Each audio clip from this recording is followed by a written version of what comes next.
Guys, today my mother is making upma, so I just wanted to make a video on it. So I'm just going to show you how my mother is going to make upma. So just simply, it's not like a really good dish, but just wanted to make a video on it. ఈరోజు మేము బన్సీర ఉప్మా చేయబోతున్నాం. దానికి కావాల్సినవి ఆవాలు, శనగబేడలు, tomato, onion, chilli. First ఒక bundle పెట్టుకోండి. Stove on చేసి medium ఫ్లేమ్లో పెట్టుకోండి. ఒక గ్లాస్ ఉప్మా రవ్వ, గీ బాగా వేపండి.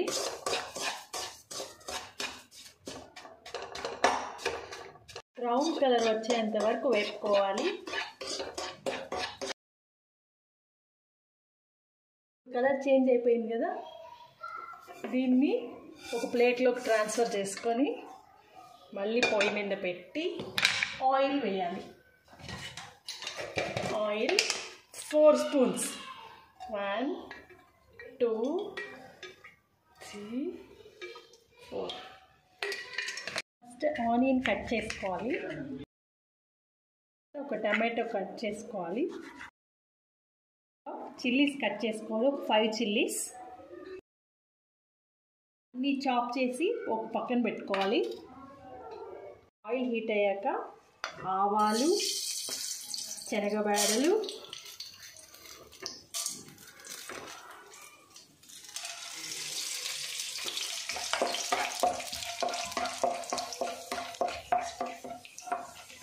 బాగా కలపాలి.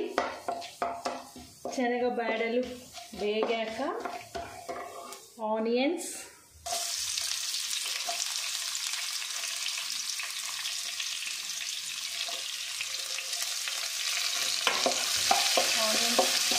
బాగా వేగాలి.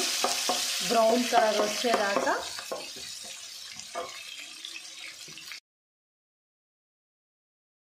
ఆనియన్స్ కలర్ చేంజ్ అయిపోయాక టమాటా వేసుకోవాలి. టమాటా బాగా మిక్స్ అయిపోయి గుజ్జు వచ్చేదాకా వేపుకోవాలి. టమాటాస్ తర్వాత చిల్లీ వేసుకోండి. ఇవి బాగా వేగే వరకు బాగా మిక్స్ చేసుకోండి. తొందరగా మగ్గాలంటే మూత పెట్టుకోండి. మగ్గేదాకా. ఇప్పుడు మగ్గిపోయింది. 1 గ్లాస్ ఉప్మా రవ్వకి 3 గ్లాసెస్ ఆఫ్ వాటర్. ఏ గ్లాస్ అయితే ఉప్మా రవ్వ తీసుకుంటామో అదే గ్లాస్తో 3 గ్లాసెస్ వాటర్ పోయాలి. తర్వాత రుచికి సరిపడినంత సాల్ట్ తీసుకోవాలి. ఇప్పుడు మూత పెట్టాలి. బాగా వాటర్ తెల్లేదాకా ఆగి, వాటర్ బాగా బాయిల్ అయ్యాక రవ్వ పోసుకుంటూ ఉండలు కట్టకుండా కలుపుకోవాలి. కొంచెం కొంచెం పోసుకుంటూ ఉండలు కట్టకుండా కలుపుకోవాలి. కలుపుకున్నాక కాసేపు పొయ్యిని మీడియం ఫ్లేమ్లో పెట్టాలి. మధ్య మధ్యలో ఒకసారి కలుపుకుంటూ ఉండాలి. బాగా గట్టిపడేంత వరకు ఉంచుకొని స్టవ్ ఆఫ్ చేయాలి. వేడి వేడి ఉప్మా రెడీ. ఇప్పుడు ప్లేట్లో సర్వ్ చేసుకోవాలి.